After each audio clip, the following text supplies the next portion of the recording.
They destroyed the only sky record that could expose the lie. The folder hit me before the absence did. Not the folder itself, a reproduction, photocopied from microfilm at the National Archives in College Park, Maryland. But what was missing from it? 47 pages of weather balloon observation logs from a specific monitoring station in the American Southwest, covering a continuous 18-month window from early 1947 through late 1948. The folder existed. The index entry existed. The chain of custody stamp existed, dated August 14, 1949, showing the records had been received and filed. But the pages themselves were gone. Not misfiled. Not transferred. Gone.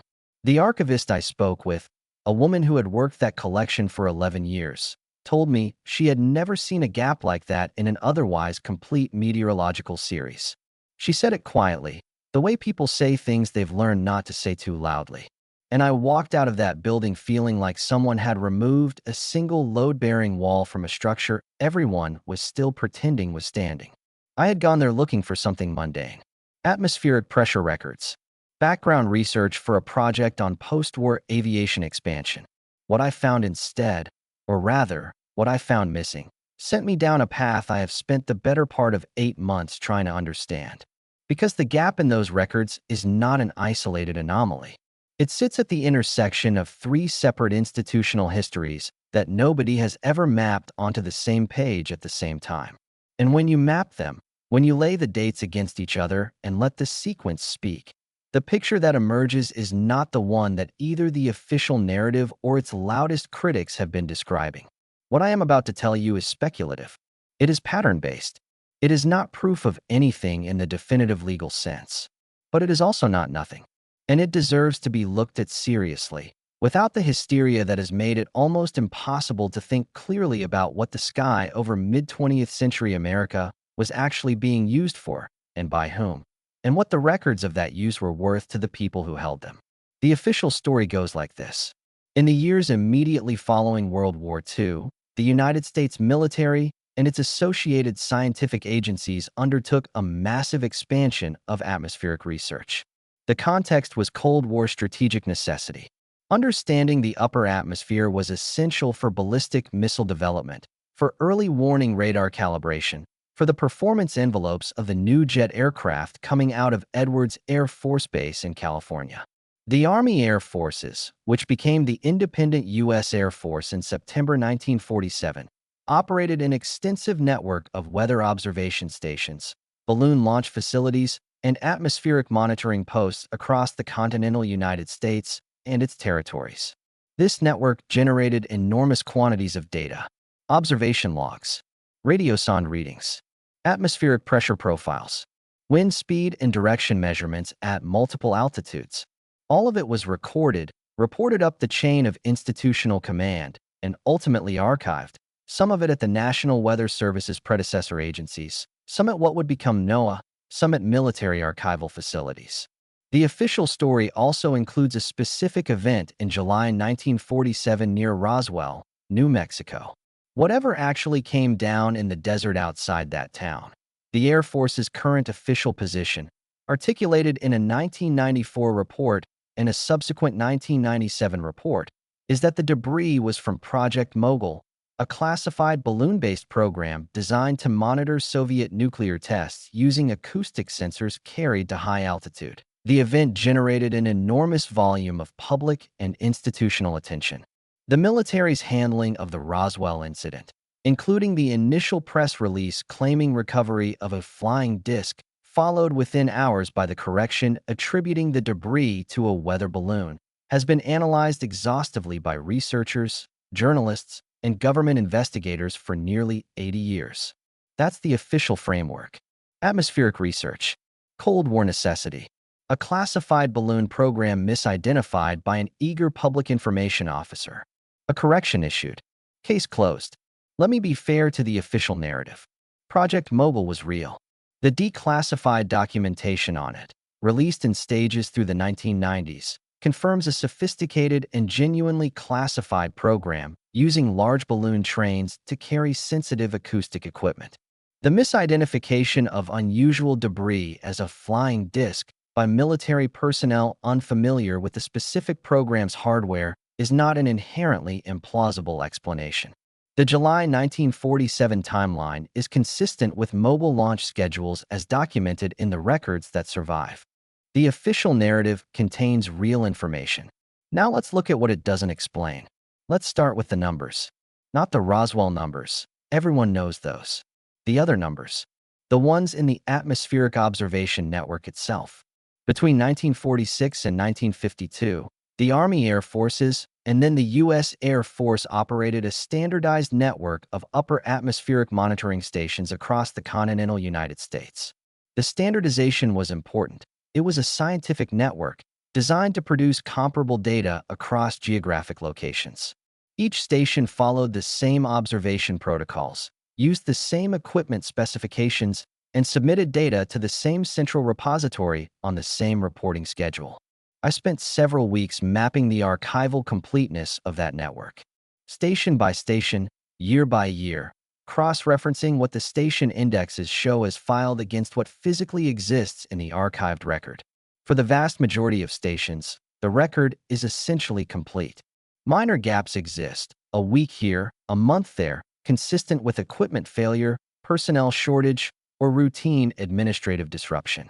The kind of gaps you'd expect in a large distributed data collection program operating in the immediate post-war period with imperfect infrastructure. And then there are 5 stations. 5 stations in a geographic band running roughly from the Texas Panhandle through southern New Mexico and into southern Arizona, where the archival record shows something different. Not minor gaps. Extended, continuous gaps concentrated in a specific window, June 1947 through December 1948. 18 months. In 5 stations. In a tight geographic cluster. The indexes for those stations show that records were received and filed. The chain of custody documentation exists.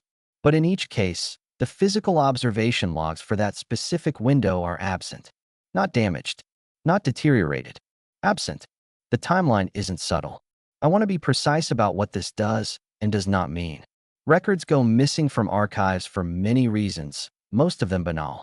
Microfilm degradation, misfiling, transfer to secondary storage facilities that were later consolidated without complete tracking, water damage, fire, administrative error compounded over decades.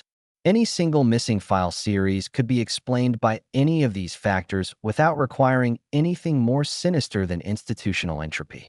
But 5 stations. The same geographic region, the same 18-month window, the same pattern of index present, record absent. That's not entropy. That's a shape. Which brings me to something I found while researching the mobile documentation specifically, a thread that led somewhere I wasn't expecting. Project Mobile's balloon launch sites were concentrated in the same geographic region as the 5 stations with missing records. The launches were coordinated with weather observation data from the regional network, because balloon trajectory modeling required accurate atmospheric profile data to predict where the acoustic payload would drift. In plain terms, the mobile program depended on the regional weather observation network. The 2 systems were functionally linked. The mobile records that were declassified in the 1990s include references to coordination with regional atmospheric monitoring stations, specific station identifiers that correspond to several of the 5 stations with missing observation logs. The mobile records describe receiving and using data from those stations. The mobile records themselves, for the relevant period, are substantially complete. The regional station logs that fed into the mobile system are the ones that are missing. What no one explains is why the source records would be gone while the derivative records, the mobile documentation that used data from those sources, survived. That's not a filing error. Filing errors don't selectively eliminate sources while preserving derivatives.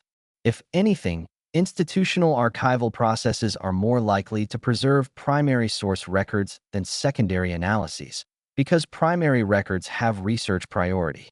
The inversion here, derivative records intact, source records missing, suggests that if there was a deliberate selection process, it was aimed specifically at the observation logs themselves, at what the stations directly recorded, at the raw sky data. I want to be careful. I am not claiming this proves deliberate destruction. I am saying the pattern of what is missing and what survives is unusual enough to warrant serious attention. Speaking of what survives, there's a related anomaly in a completely separate institutional record that the archival trail led me to.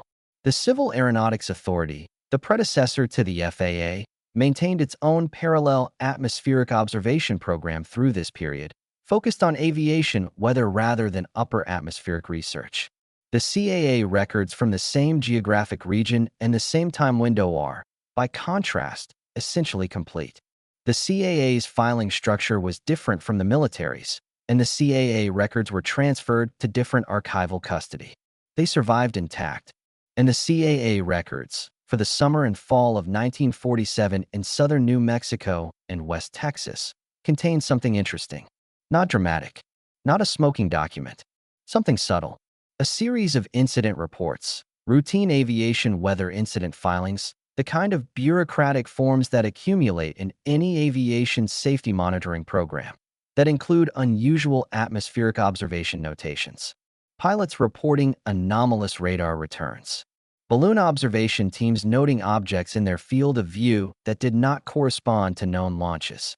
Ground observers at two separate CAA stations filing reports of unusual illuminated objects at high altitude on specific nights in July and August 1947. These reports are not secret. They are filed in plain sight at the National Archives Aviation Records Collection. They have been reviewed by aviation historians and dismissed as consistent with known atmospheric phenomena, temperature inversions, ball lightning, the optical effects of high-altitude balloon trains. Those explanations may be entirely correct. I am not in a position to rule them out. But here's what matters. Those CAA reports exist, in complete archival form, for a geographic region and time window where the parallel military atmospheric observation records do not. The civilian sky record survived. The military sky record, for the same sky, over the same months, is gone. That asymmetry is the thing I cannot resolve. I found this while researching something else entirely, a separate thread involving the Air Force's official investigation into unidentified aerial phenomena, which went through several iterations. Project Sign in 1947, Project Grudge in 1949, and the long-running Project Blue Book from 1952 to 1969. The Sign Grudge Blue Book succession is well documented. What is less discussed is the internal records management history of those projects, particularly the transition from Sign to Grudge. Project Sign, established in December 1947, was the Air Force's first formal investigation into what were then being called flying discs. Sign's final report, the estimate of the situation, produced in the summer of 1948, reached a conclusion that the Air Force's leadership found unacceptable. The specific contents of that conclusion have never been officially confirmed because the estimate of the situation was classified and subsequently ordered destroyed by Air Force Chief of Staff Hoyt Vandenberg. The document destruction order is documented. It is not disputed. Vandenberg rejected the Sign team's conclusion, ordered the estimate classified at a level that effectively buried it, and directed that copies be destroyed. Project Sign was then reorganized into Project Grudge, with a substantially different mandate and a substantially different set of conclusions. We do not know with certainty what the Sign team concluded in the estimate of the situation. We know Vandenberg didn't like it. We know he ordered it destroyed. We know the project that produced it was immediately reorganized under new leadership with a new directive. Those facts are sitting in the declassified Air Force history of the Blue Book program, filed at the Air Force Historical Research Agency at Maxwell Air Force Base in Alabama. The part that keeps me up at night is this. The estimate of the situation was produced in the summer of 1948. The missing observation logs from the 5 southwestern stations cover June 1947 through December 1948. The Sign investigation was actively drawing on regional atmospheric observation data during its operational period. The destruction of the estimate occurred before the observation log series was complete. I am not saying these things are connected. I am saying they occupy the same institutional moment, the same agencies, the same geographic focus, the same archival fate. Let me slow down here, because this is where the pattern risks outrunning the evidence. There are serious alternative explanations for every element of what I've described. The missing observation logs may reflect a record's transfer to classified storage that was never declassified and never formally listed in the unclassified finding aids, a situation that exists for thousands of government record series from this period, with no implications beyond routine classification management. The CAA incident reports may genuinely reflect atmospheric phenomena with conventional explanations that I'm not qualified to evaluate. The destruction of the sign estimate may have been driven by internal Air Force politics and bureaucratic territory disputes that had nothing to do with the observation records or their contents. Maybe all of this is coincidence layered on coincidence. Maybe the geographic clustering of the missing records reflects something about how that particular regional archival office managed its transfers in 1949 and 1950, an administrative peculiarity with a mundane explanation buried in some processing note that I haven't found. Maybe I'm seeing patterns where none exist. But here's the counterargument I keep coming back to. The post-war American military was, in this specific period, simultaneously operating a classified high-altitude balloon program it wanted to protect, running an internal investigation into aerial phenomena it couldn't explain, and managing a public relations crisis in Roswell that had exposed the existence of unusual activity in exactly the region where both programs were concentrated. If you were a records manager in 1949 facing instructions to protect sensitive institutional interests in that geographic region during that time window, what would you do? You would do exactly what the archive shows was done. You would preserve the derivative documentation, the program records, the investigation files, because those were institutional property with defined classification procedures. And you would quietly ensure that the raw observation logs, the primary records of what the sky actually showed during those months, were no longer accessible. Not destroyed in a way that left a paper trail. Just gone. Index intact. Custody stamp intact. Records absent. That's not a conspiracy. That's records management with a specific institutional objective. And it happens all the time, in every era, in every government. The question is whether it happened here, for these records, during this window.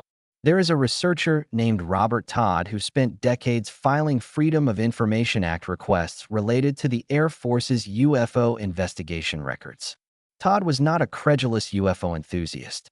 He was a meticulous, often skeptical researcher who spent considerable energy debunking popular claims about government cover-ups.